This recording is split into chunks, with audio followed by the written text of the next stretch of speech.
how to change language in boat. Hello friends, in this video you would learn how you can change language in boat. The first step is to log in into your boat account, just like I have done here. Once you're logged in and you're brought to the home page, next thing to do is to move to the top left corner where you can see three horizontal lines.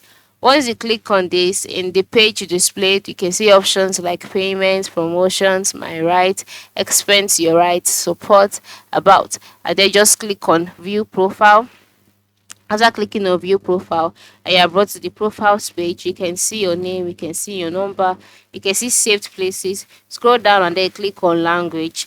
After clicking on language, you can now see a number of languages that are available on the boat app, and you can see English, you can see other French, which is Francais, etc. Just select the one you want. For me, I want it to remain as English, so I'll leave it as that.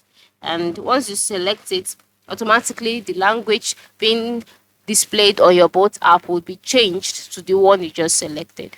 So this is how you can change language in boat. Thank you for watching.